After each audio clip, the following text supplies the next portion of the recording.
नमस्कार, मैं सुबोध कुमार। आप देख रहे हैं खबर बुद्धा टाइम्स और आज मैं उपस्थित हुआ हूँ आपके सामने सबसे बड़ी खबर लेकर गाजियाबाद की हमारे पास सबसे बड़ी खबर है। गाजियाबाद के हिंडन एयरबेस से चंडीगढ़ जा रहे इंडियन एयरफोर्स के चीता हेलीकॉप्टर की तकनीकी खराबी के चलते ईस्टर्न पेरीफेरल एक्सप्रेस वे पर रटोल गांव के समीप इमरजेंसी में लैंडिंग हुई। हेलीकॉप्टर देखने के लिए किसानों की भीड़ जुट गई। सूचना पाकर मौके पर पहुंची पुलिस ने भीड़ को हटाया। चंडीनगर एयरवेज से हेलीकॉप्टर द्वारा पहुंचे इंजीनियरों की टीम ने हेलीकॉप्टर की खामियों को दूर किया। इसके बाद हेलीकॉप्टर उड़ान भर हिंडन एयरबेस के लिए रवाना हो गया। हिंडन एयरवेज से गुरुवार सुबह चीता हेलीकॉप्टर ने उड़ान भरी जो चंडीगढ़ के लिए जा रहा था। हेलीकॉप्टर को फ्लाइट लेफ्टिनेंट जीएस पांडे और एक्वाड्रन लीडर रोहित यादव उड़ा रहे थे। जैसे ही वे रटोल गांव के समीप पहुंचे तो हेलीकॉप्टर में तकनीकी खराबी आ गई, जिससे फ्लाइट लेफ्टिनेंट जीएस पांडे ने सूझबूझ के साथ हेलीकॉप्टर को ईस्टर्न पेरीफेरल एक्सप्रेस वे पर उतार दिया और आला अधिकारियों को इसकी सूचना दी। खेतों में काम कर रहे किसानों ने देखा तो हेलीकॉप्टर को देखने के लिए वहां किसानों की भीड़ जुट गई।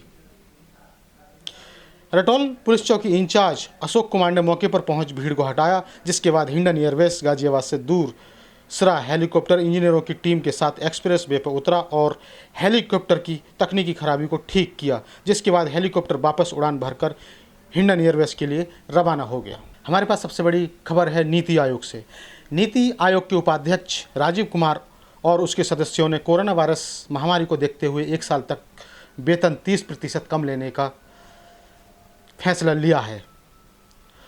प्रधानमंत्री की आर्थिक सलाहकार परिषद पीएमएसी के चेयरमैन विवेक देवराय ने भी 1 साल तक 30% वेतन कम लेने का फैसला किया है। एक आधिकारिक बयान के अनुसार कोरोना वायरस महामारी और उससे निपटने के लिए सरकार के अथक प्रयासों को देखते हुए नीति आयोग के उपाध्यक्ष और सदस्यों तथा पीएमईएसी के चेयरमैन ने स्वेच्छा से 1 साल तक 30% कम वेतन लेने का फैसला लिया है। बयान में कहा गया है कि यह राशि प्रधानमंत्री नागरिक सहायता एवं आपात स्थिति राहत कोष पीएम केयर फंड्स में दी जाएगी। केंद्र सरकार ने कोरोना वायरस महामारी को देखते हुए पीएम केयर फंड्स के नाम पर परमार्थ ट्रस्ट बनाया है। प्रधानमंत्री नरेंद्र मोदी ट्रस्ट के चेयरमैन और उसके सदस्यों में रक्षा गृह और वित्त मंत्री शामिल हैं।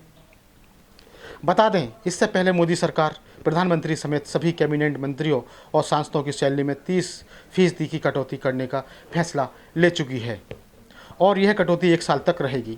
कैबिनेट फैसले की जानकारी देते हुए प्रकाश जावड़ेकर ने बताया था कि केंद्रीय मंत्रिमंडल ने संसद अधिनियम 1954 के सदस्यों के वेतन भत्ते और पेंशन के संशोधन के अध्यादेश को मंजूरी दे दी। 1 अप्रैल 2020 से 1 साल के लिए भत्ते और पेंशन को 30% कम किया जाएगा। और आज हमारे पास सबसे बड़ी खेल जगत से है। अगर खेल जगत की बात करें तो ये हमारे पास जो खबर है कि अनुभवी सलामी बल्लेबाज मुरली विजय ने अपनी फ्रेंचाइजी चेन्नई सुपर किंग को इंडियन प्रीमियर लीग की विशेष टीम करार दिया, क्योंकि विश्व क्रिकेट के महान खिलाड़ी इसका हिस्सा हैं। विजय 2009 से 2013 तक 5 सत्र तक टीम के साथ थे और 2018 में फिर टीम से जुड़े। कोरोना वायरस की वजह से देश में लॉकडाउन 3 मई तक बढ़ाया गया है। ऐसे में आईपीएल 2020 को भी अनिश्चितकाल के लिए स्थगित कर दिया गया है। ऐसे में क्रिकेटर और फ्रेंचाइजी फैंस के साथ जुड़े रहने के लिए सोशल मीडिया का सहारा ले रही है। उन्होंने चेन्नई सुपर किंग की वेबसाइट पर कहा, चेन्नई सुपर किंग्स बहुत ही विशेष टीम है जिसकी तरह के खिलाड़ी पहली नीलामी में टीम से जुड़े। वे विश्व क्रिकेट के महान खिलाड़ी हैं। उन्होंने फ्रेंचाइजी में शुरुआती दिनों के बारे में बात करते हुए कहा, हम युवाओं के लिए बहुत सम्मान की बात थी कि हमें ड्रेसिंग रूम में कुछ महान खिलाड़ियों के साथ कंधे से कंधा मिलाने का मौका मिला। आप उन्हें देखकर और उनके साथ होने से ही काफ़ी कुछ सीख जाते हैं। भारत के लिए 61 टेस्ट खेल चुका है। यह 36 साल का खिलाड़ी चेन्नई सुपर किंग के लिए सभी 3 खिताबी जीत का हिस्सा था। इससे पहले मुरली विजय ने महेंद्र सिंह धोनी की भी तारीफ की थी। विजय ने बताया था कि किस तरह धोनी ने उन्हें मुश्किल परिस्थितियों में शांत रहना सिखाया।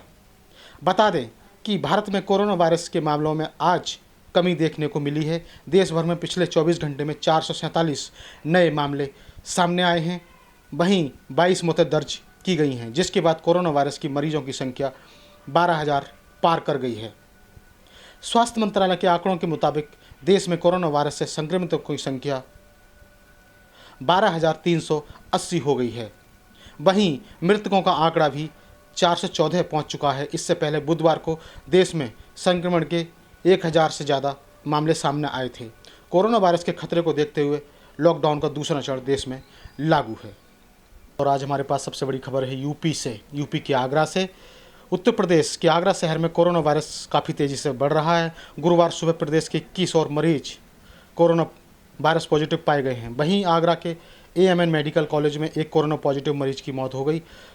आगरा में ये कोरोना वायरस से 5वीं मौत है। शहर के नई बस्तियां धूलगंज निवासी 65 वर्षीय बुजुर्ग की आज सुबह 9:30 बजे मृत्यु हो गई। बताया जा रहा है मृतक बुजुर्ग जमाती के संपर्क में आने से कोरोना संक्रमित हुए थे। उनकी 10 अप्रैल को रिपोर्ट आई थी, जिससे वह कोरोना पॉजिटिव पाए गए। वह 4 साल डायलिसिस पर भी थे। आगरा के जिला अधिकारी प्रभु एन सिंह ने बुजुर्ग की मौत की पुष्टि की। उत्तर प्रदेश में भी अब कोरोना से 14 लोगों की मौत। उत्तर प्रदेश में कोरोना वायरस से अब तक 14 लोगों की मौत हो चुकी है। सबसे ज़्यादा मौतें आगरा में 5 हुई हैं। इसके बाद मुरादाबाद में 2 मौत, जबकि लखनऊ, वाराणसी, मेरठ, बस्ती, बुलंदशहर, मुरादाबाद और कानपुर में 1-1 लोगों की मौत हुई है। बुधवार को राजधानी लखनऊ में कोरोना वायरस से पहली मौत हुआ। 64 वर्षीय बुजुर्ग ने तोड़ा था दम। यूपी में कुल मरीजों की संख्या हुई 748। गुरुवार सुबह उत्तर प्रदेश में 21 नए मरीजों की रिपोर्ट में कोरोना वायरस पॉजिटिव निकला है, जिसमें 19 मरीज सिर्फ आगरा के ही हैं। इसी के साथ उत्तर प्रदेश में अब 748 कोरोना पॉजिटिव मरीज हुए हैं। लखनऊ के KGMU में बुधवार की रात 929 मरीजों की जांच की गई है, जिसमें 21 की रिपोर्ट कोरोना पॉजिटिव आई है। तो ये थी आगरा से हमारे पास सबसे बड़ी खबर। तब तक के लिए नमस्कार। मैं सुबोध कुमार, और चैनल से जुड़ने के लिए लगातार खबर बुद्धा टाइम्स को सब्सक्राइब करते रहिएगा। और सब्सक्राइब करते समय एक बात का ध्यान रखें कि खबरों की नोटिफिकेशन के लिए घंटी का बटन ज़रूर दबाएं, जिससे कि आपके पास नोटिफिकेशन आते रहें। तब तक के लिए धन्यवाद।